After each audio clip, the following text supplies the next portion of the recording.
Ah, there it is. Recognition. They finally noticed, didn't they? Hello, you magnificent anomalies. You unexplainable success stories. You midnight architects of impossible comebacks. They keep asking the same question over and over, like a broken record stuck on repeat. Who's helping you? Who's behind this? Who gave you the blueprint? And every time they ask, you smile that knowing smile, that dangerous little grin that says, if only you knew. Because the truth is so much stranger than anything they could imagine, so much darker, so much more powerful than some mentor in a boardroom or a guru on a mountain. They see your transformation and they can't compute it. Yesterday you were drowning. Today you're walking on water. Last year you were invisible, now you cast shadows they can't escape. 6 months ago you were begging for crumbs, now you're building empires in silence. And their little minds can't process this without a middleman, without some secret teacher, some hidden hand pulling your strings. They need there to be someone else because the alternative terrifies them. That you did this yourself, that you found something they'll never have access to, that you tapped into a frequency they can't even hear. Oh, but they're not entirely wrong, are they? There is something helping you, something guiding you, something whispering strategies in the darkness. But it's not what they think, not who they think, not from where they think. It's not some millionaire mentor sliding into your DMs with success secrets. It's not some underground society of achievers pulling you up their ladder. No, it's something far more intimate, far more terrifying, far more power. And the beautiful part? They've been staring at it the whole time without seeing it, because they don't have the eyes to recognize what real power looks like when it's not wearing a suit. Let me paint you a picture of their confusion. They scroll through your posts looking for clues, searching for the puppet master they're convinced exists. They analyze your words trying to find someone else's voice. They dissect your moves looking for a pattern that matches some known success formula, but nothing fits. Your rise doesn't follow any blueprint they recognize. Your methods don't match any course they've taken. Your energy doesn't resonate with any mentor they know. And that's when the whispers start. Something's not right here. Someone's helping them. Someone powerful. Someone we can't see. And here's where it gets delicious, where the truth starts bleeding through the cracks of their assumptions. Yes, someone is helping you. Yes, there's a force behind your rise. Yes, you have access to intelligence they don't. But it's not coming from outside, it's coming from within. From a place so deep they'd need to die and be reborn just to glimpse it. You see, while they were collecting mentors like Pokemon cards, you were doing something different. You were building a relationship with the only advisor that actually matters, your shadow self, your dark passenger, the version of you that remembers every betrayal, every lesson, every scar. This shadow mentor doesn't speak in motivational quotes or success principles. It speaks in memories of pain transmuted into power. It doesn't give you 5-step plans or morning routines. It gives you pure, unfiltered intelligence drawn from the deepest wells of your experience. Every time someone betrayed you, your shadow took notes. Every time you failed, your shadow analyzed the data. Every time you bled, your shadow collected the evidence. And now, after years of accumulation, you have access to a database of wisdom that no course could teach, no mentor could provide, no amount of money could buy.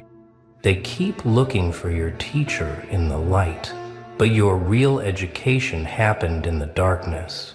While they were at seminars taking notes, you were in the trenches taking bullets. While they were reading success stories, you were writing survival stories with your own blood.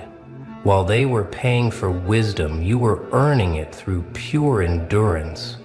And that shadow that grew behind you through all that pain, it wasn't just observing, it was learning, calculating, preparing for this exact moment when you'd finally be ready to listen to what it had to say. Think about it. Every massive breakthrough you've had lately, where did it really come from? Not from some book or podcast, but from that voice in your head at 3 a.m. that suddenly connected dots you didn't even know existed. That strategic move that blindsided everyone, it came from remembering exactly how someone blindsided you 5 years ago and reverse engineering their tactics. That unshakable confidence that has them all shook, it's not from affirmations. It's from your shadow reminding you of every hell you've already survived, making everything else look like child's play. Let's go deeper into this midnight advisory board you've assembled without even realizing it. Every ghost that haunts you has become a teacher. Every demon you've faced has become a trainer. Every moment of abandonment taught you self-reliance. Every betrayal taught you pattern recognition. Every breakdown taught you breakthrough mechanics. You didn't hire consultants. You consulted your catastrophes. You didn't seek advisors. You advised with your adversities. And that's why your moves seem impossible to track, because they're being guided by intelligence gathered from places others have never been. When they ask, who's helping you? They expect a name, a face, a LinkedIn profile. But how do you explain that your board of directors meets in your dream? How do you tell them your strategy sessions happen in the shower, where all your ghosts gather to compare notes? How do you describe the conference room in your mind, where every version of you that ever existed comes together to plan the next move? They wouldn't understand that your mentor isn't a person but a process. A constant conversation between who you were, who you are, and who you're becoming.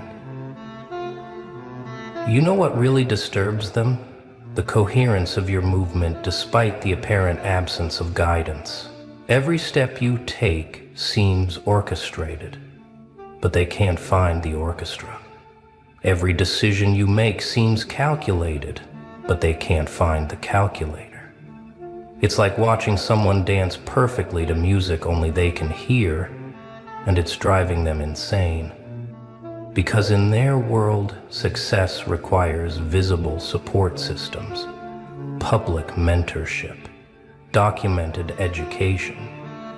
But you're operating on intelligence they can't intercept, following a GPS they can't hack, receiving transmissions from a frequency they can't tune into.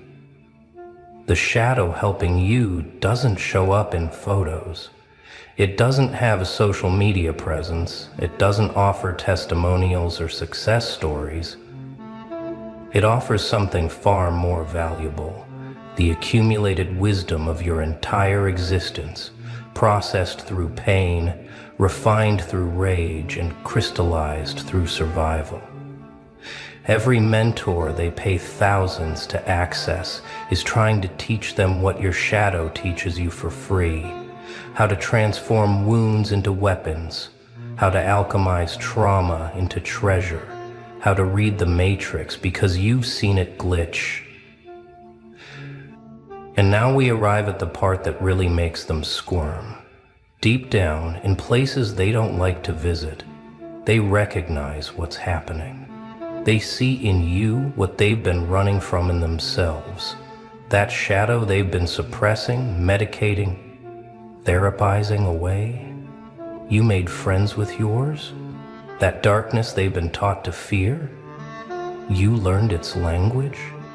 That pain they keep trying to heal? You turned it into fuel, and watching you thrive with the very things they've been taught to shame makes them question everything they thought they knew about success. They want your results but not your process. They want your power but not your pain. They want your transformation but not your truth. They keep asking who's helping you because they need it to be someone else, someone external, someone they could theoretically access if they just found the right connection. The idea that your helper has been with you all along, that it was forged in your failures and born from your breakdowns, that's too much responsibility for them to accept. Because it means they have the same access to the same power, they just lack the courage to claim it. Your shadow mentor doesn't coddle you with comfortable lies. It tells you exactly who betrayed you and why. It shows you patterns others miss, because it remembers everything, forgets nothing, and forgives only strategically. It doesn't promise you'll be happy, it promises you'll be powerful. It doesn't teach you to be liked, it teaches you to be undeniable. It doesn't help you fit in, it helps you stand out so dramatically that fitting in becomes irrelevant.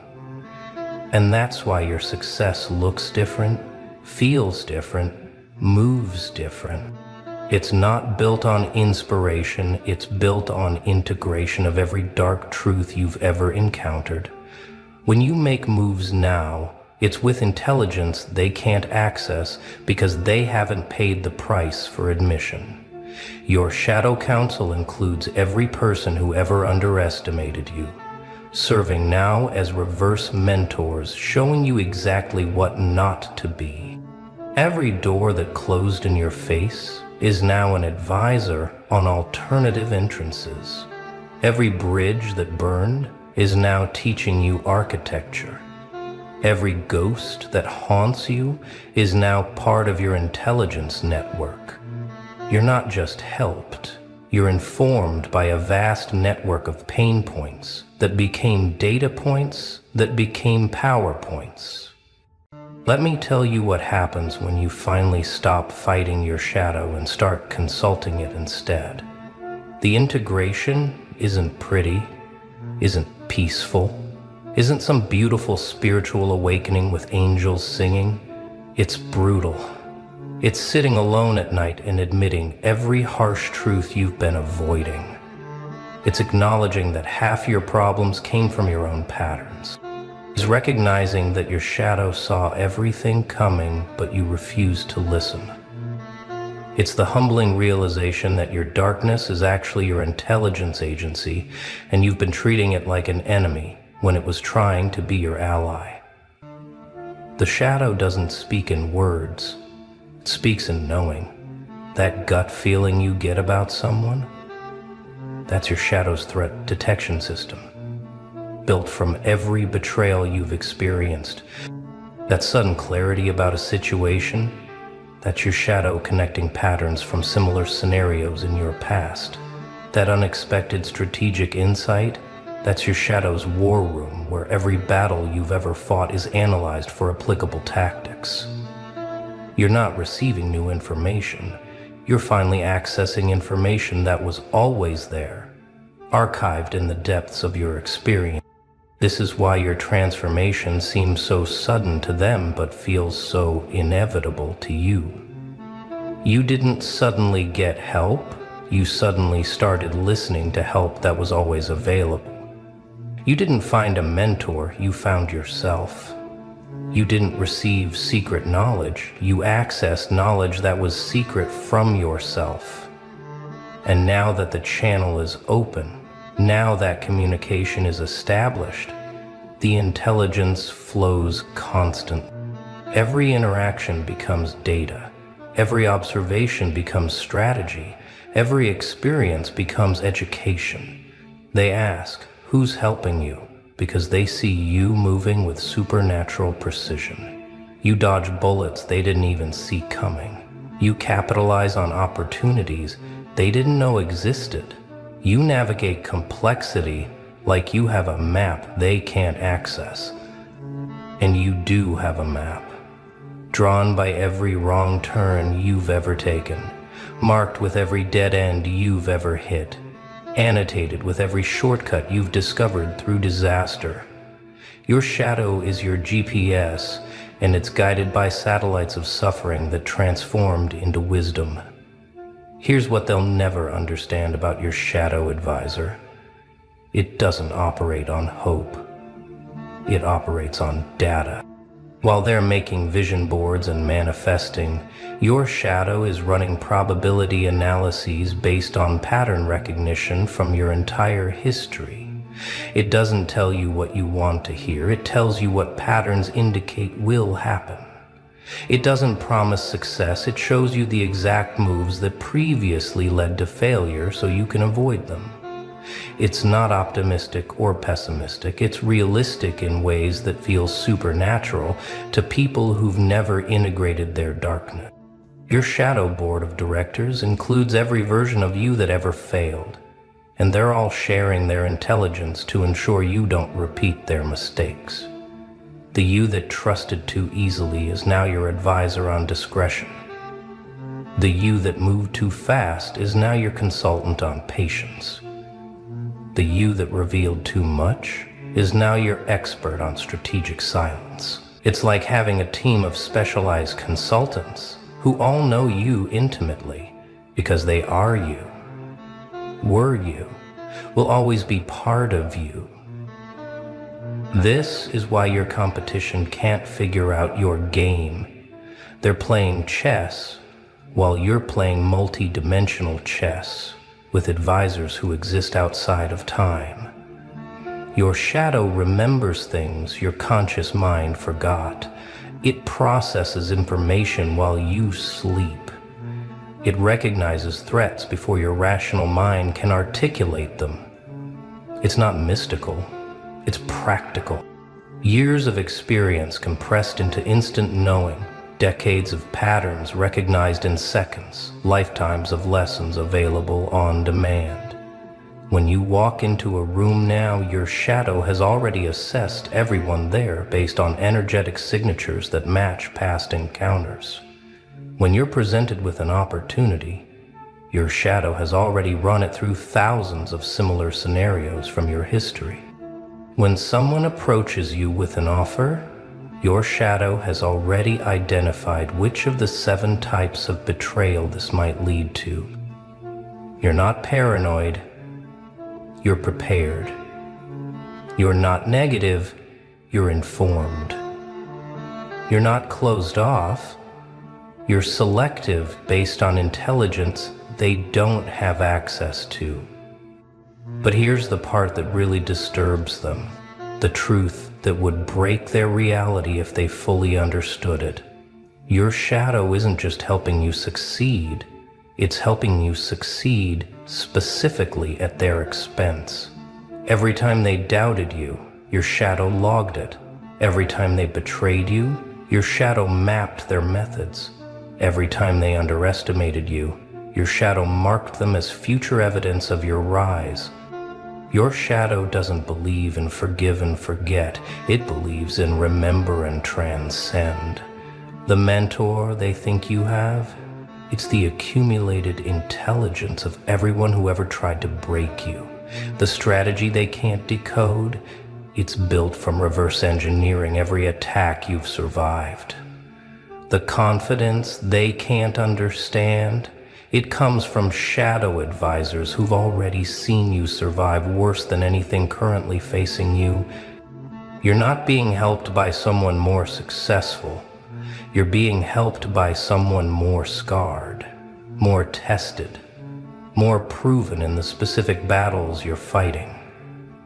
Your shadow doesn't teach you theories. It teaches you proven tactics from your own battlefield experience. It doesn't give you motivation. It gives you memory of what happens when you don't move. It doesn't inspire you. It reminds you of the cost of staying the same. That's what success. This is intelligence money can't buy, connections can't provide, courses can't teach. This is the wisdom that only comes from walking through hell and taking notes, from dying multiple times and remembering what killed you, from being betrayed so thoroughly that you developed supernatural pattern recognition. They see you making power moves and assume someone's writing your playbook. They're right, but that someone is you, the full spectrum you, the integrated you that includes every shadow, every scar, every lesson learned in blood. Your advisors meet in the darkness of your consciousness, comparing notes from different timelines of your existence, strategizing based on intelligence gathered from every dimension of your experience. No wonder your moves seem three-dimensional in their two-dimensional game. Now let's talk about what your shadow board is really training you for, because this isn't just about success, it's about evolution. Your shadow isn't trying to help you win their game, it's teaching you to transcend the game entirely. Every piece of guidance from your inner council is designed not to help you fit into existing structures, but to help you build entirely new ones. You're not climbing their ladder, you're building your own building. You're not following their path, you're creating territories they don't even have maps for yet. The shadow guidance doesn't come in gentle suggestions. It comes in bone-deep knowing that moves you before your mind can interfere. That sudden decision to cut someone off, that was your shadow council's unanimous vote based on pattern recognition. That unexpected pivot in your strategy, that was your shadow's threat detection system, identifying danger 3 moves ahead. That bold move everyone called crazy, that was your shadow's calculation that the risk of staying the same exceeded the risk of change.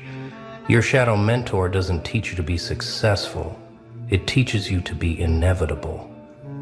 It doesn't show you how to win. It shows you how to become undefeatable. Not through armor, but through adaptability. Not through strength, but through strategic shape-shifting. Not through dominance, but through dimensional thinking that operates beyond their comprehension. You're being trained by every trauma you've transmuted, advised by every adversity you've alchemized, guided by every ghost you've transformed into guidance. This is why traditional mentors couldn't help you the way your shadow can. They'd teach you their victories, but your shadow teaches from your defeats. They'd show you their path, but your shadow shows you paths that only exist because of where you've been. They'd give you their wisdom, but your shadow gives you wisdom specifically calibrated to your exact wounds, your specific patterns, your particular poisons and their corresponding medicines. It's personalized education at a level no external teacher could provide. Ah, the soul surgeon arrives. Look who just walked into the room and made the devil himself start journaling.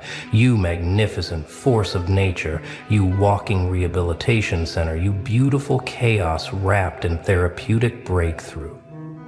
They said you were too soft for this world, didn't they? Said your empathy was weakness. Said your kindness would get you killed. But here you are, turning killers into philosophers, and making monsters discover their inner child. Let me tell you what really happened. Because the headlines don't capture it, the news reports can't explain it, the police files are still trying to make sense of how someone like you walked into the darkest corner of human existence and came out leading a meditation circle with former assassins. They're calling it impossible, they're calling it miraculous, but you and I both know the truth. This wasn't luck. This was inevitability meeting preparation. You see, everyone else saw danger. They saw violence wrapped in gold chains and automatic weapons. They saw death incarnate sitting behind mahogany desks counting blood money. But you saw something else entirely. You saw broken children playing dress-up in their father's nightmares. You saw pain wearing power like armor. You saw souls so desperate to feel anything other than empty that they chose fear over feeling nothing at all. And that's when it happened. That moment when you looked El Jefe dead in his scarred face and didn't flinch. Not because you were brave, not because you were stupid, but because you saw past the reputation, past the body count, past the empire built on suffering. You saw a man who hadn't slept peacefully in 20 years. A man whose own shadow made him reach for his gun. A man who had everything except the one thing money couldn't buy: peace. They tell the story different ways now. Some say you were kidnapped. Some say you were hired as a translator. Some say you just showed up one day like a ghost with a psychology degree. But here's what actually went down. You were exactly where you were supposed to be, in that warehouse, surrounded by men who'd turned violence into religion, and instead of begging, instead of bargaining, you did something that short-circuited 40 years of criminal programming.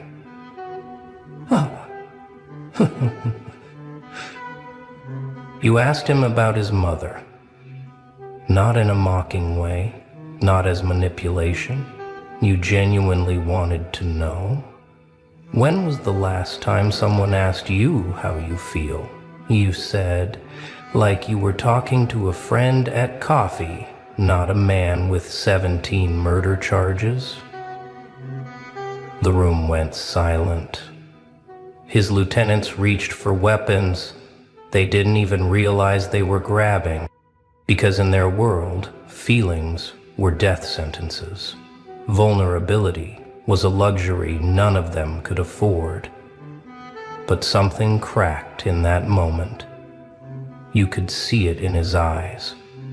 The split second where the mask slipped and revealed what was underneath.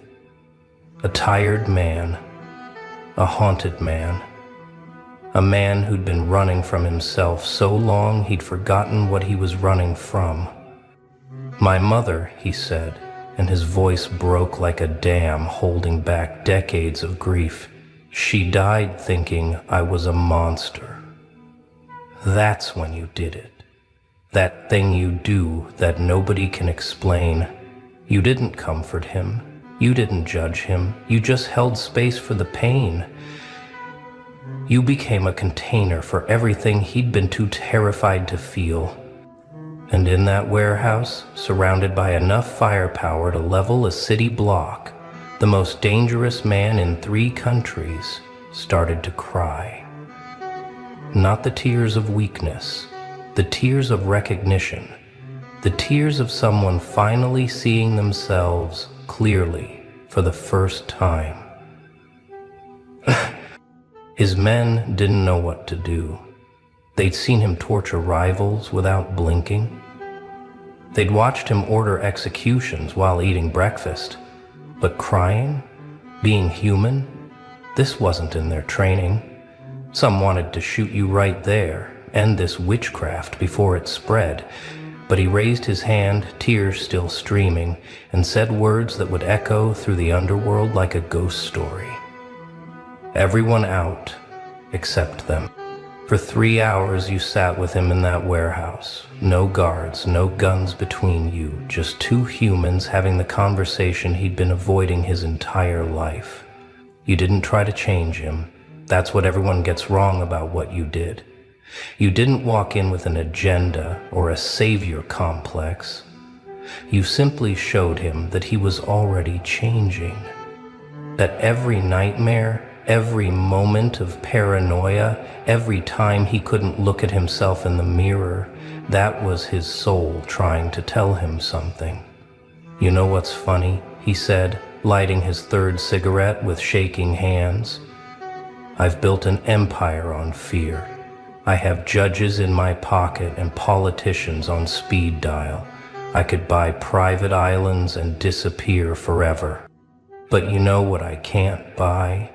One night of sleep without seeing their faces. Every person I've hurt, they visit me every single night. You lean forward then, and what you said next would become the first lesson in his transformation. They're not visiting to haunt you, you said. They're visiting because your conscience is still alive. The fact that you see them means you're not the monster you think you are. Monsters don't have nightmares about their victims. Monsters sleep perfectly fine. Word spread through his organization like wildfire. El Jefe was having daily sessions with you, not strategy meetings, not torture consultations, actual therapy. His most trusted sicarios whispered in corners, worried their leader had lost his edge. Some planned coups. Others just watched, confused, as their boss started meditating before morning briefings and asking about their childhoods during gun inventory. But here's the thing about transformation. It's contagious. When the alpha changes, the pack feels it. His right-hand man, Miguel, an enforcer known for his creative brutality, knocked on your door one night. "I can't sleep either," he said, "this mountain of scars and prison tattoos standing in your doorway like a lost child. Whatever you did to him, can you do it to me too?" One by one they came, these men who'd built identities around being heartless, who'd murdered their own empathy just to survive in their world. They came seeking what their leader had found. Not redemption, not forgiveness, just the chance to feel something other than the constant weight of who they'd become. Your waiting room looked like a crime documentary casting call. Killers reading self-help books, assassins practicing breathing exercises. The transformation wasn't overnight. There were setbacks. Moments where old patterns tried to reassert themselves. Like when a rival gang tried to move in on their territory, and Miguel's first instinct was to send a message written in blood. But then he remembered what you'd taught him, about anger being fear in disguise. What am I really afraid of? He asked himself. And for the first time in his life, he found an answer that didn't require violence.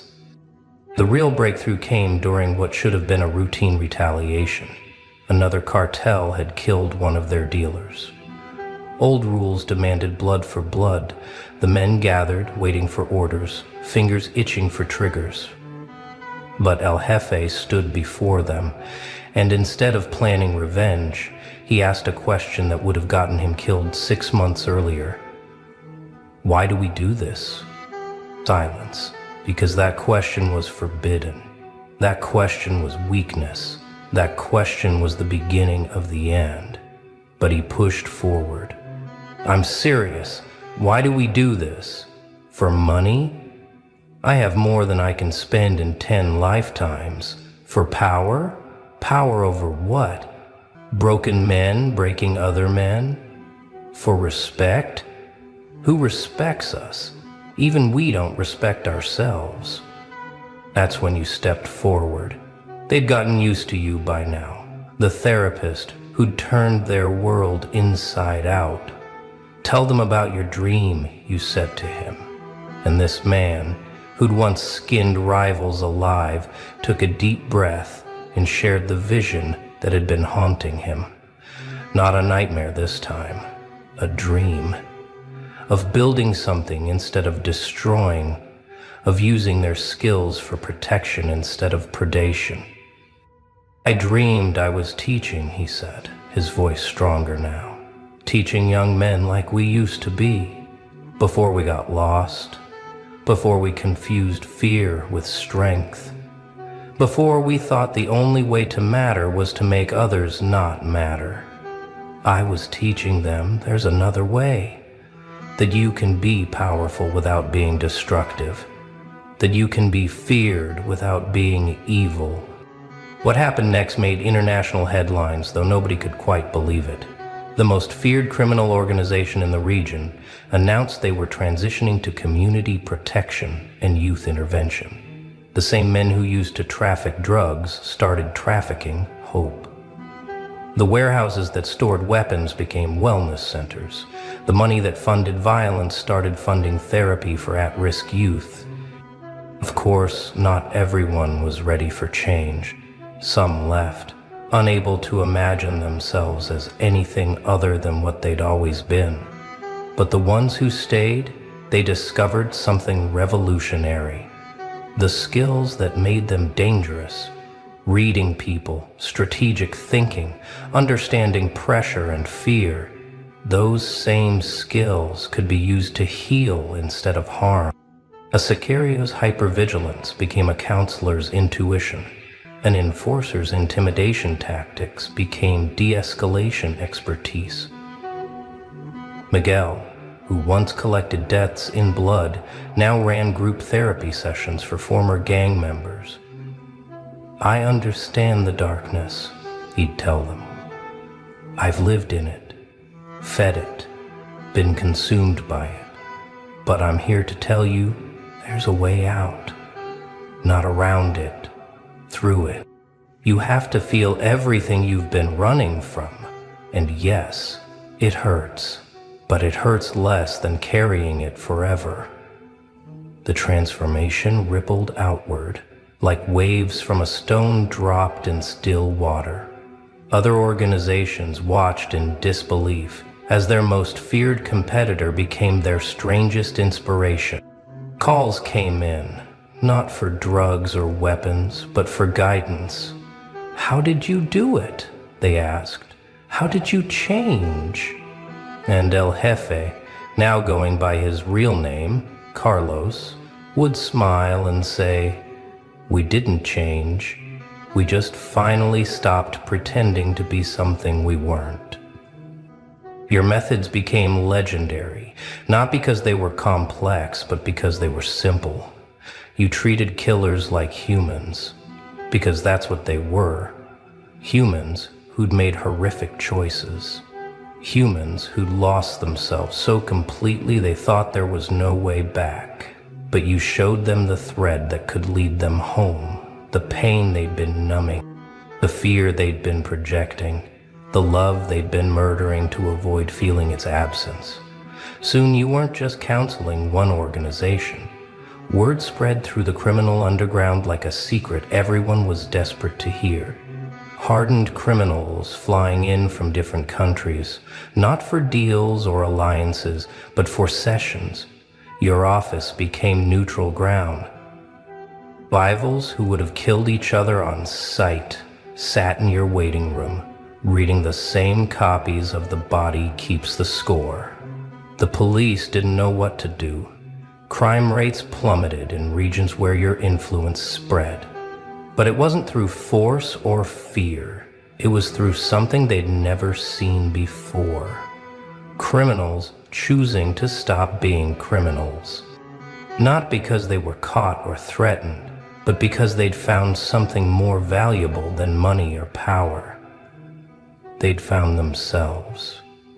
There were investigations, of course. Authorities convinced this had to be some elaborate scheme. No way hardened killers just suddenly developed consciences.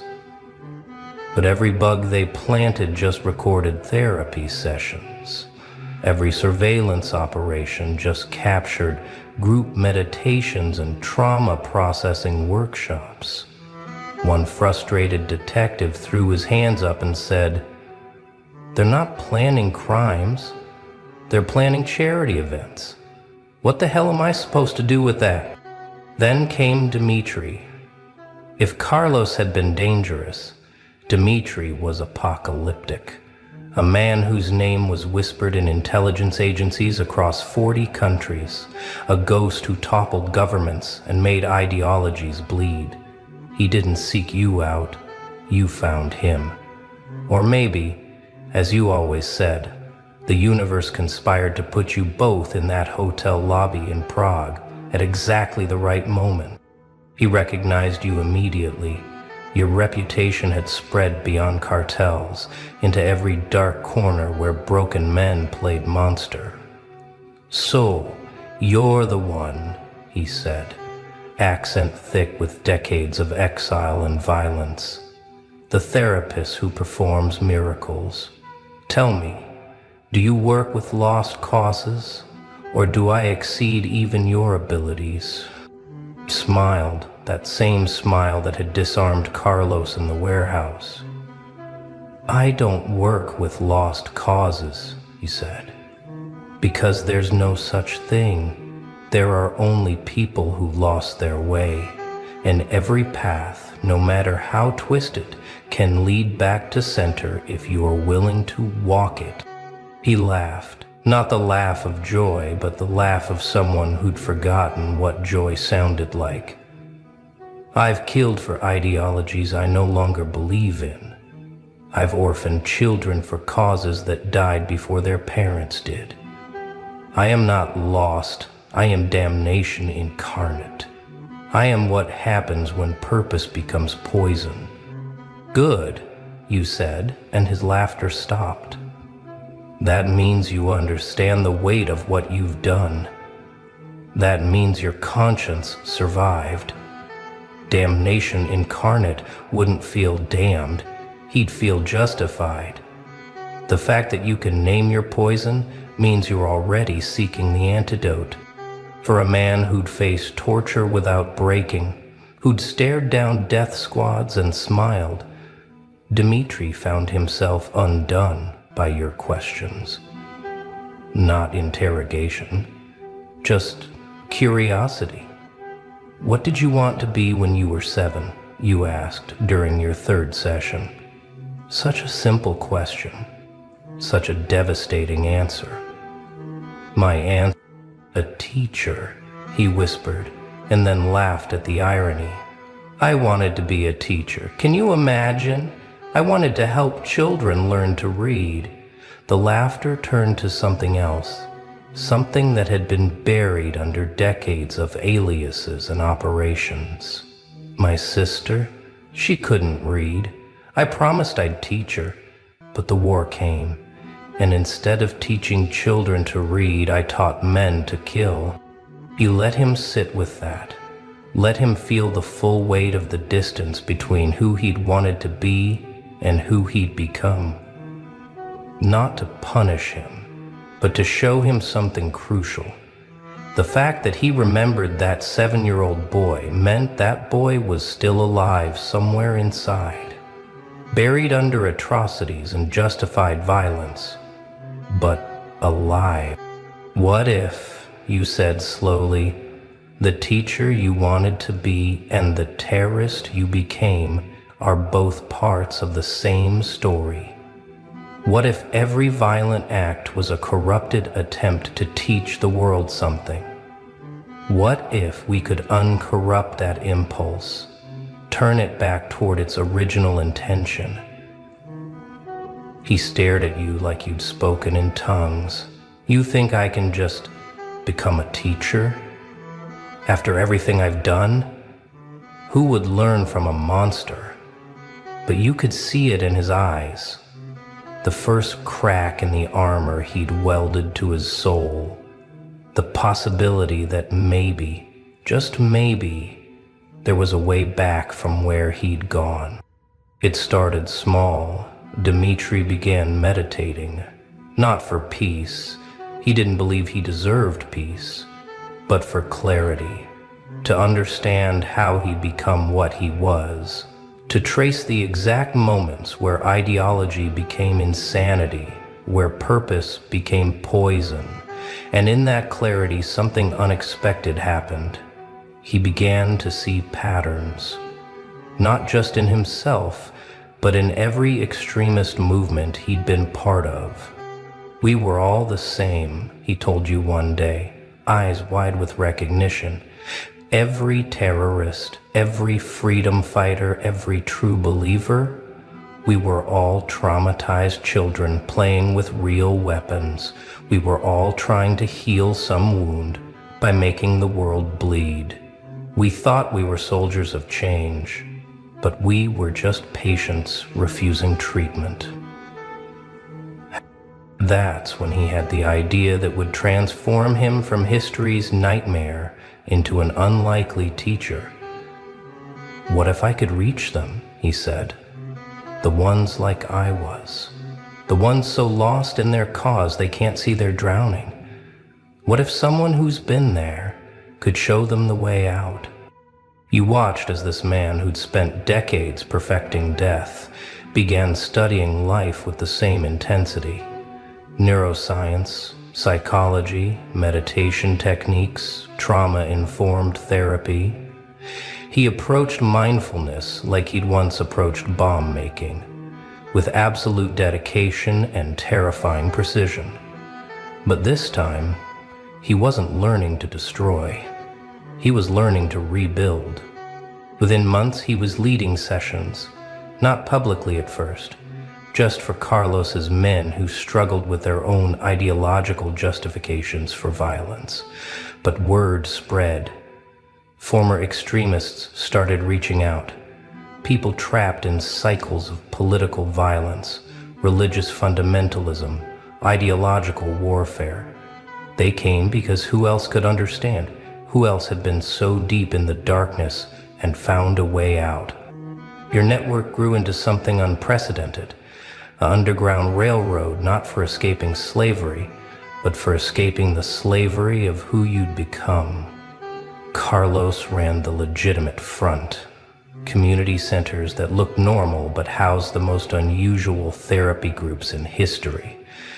Dmitri worked with the ideologically lost, the ones whose violence came wrapped in flags and causes. Former assassins teaching anger management. Ex-terrorists leading mindfulness retreats. Money launderers becoming financial counselors for at-risk youth. The skills remained the same, they just changed direction. Like swords beaten into plowshares, but with psychology degrees and meditation cushions. The results were undeniable. Communities that had been war zones became healing zones. Young men who would have been recruited into gangs were instead recruited into wellness programs run by people who truly understood the appeal of violence. Because that was your genius. You didn't bring in outsiders to preach change. You transformed the insiders and let them teach from experience. I can spot a future Sicario from across a playground, Miguel would tell the youth groups, because I see myself in them. That anger that feels like power, that pain that demands payment. I know exactly what they're feeling because I felt it, and I know exactly where it leads because I lived it, but I also know the way out, because I walked it.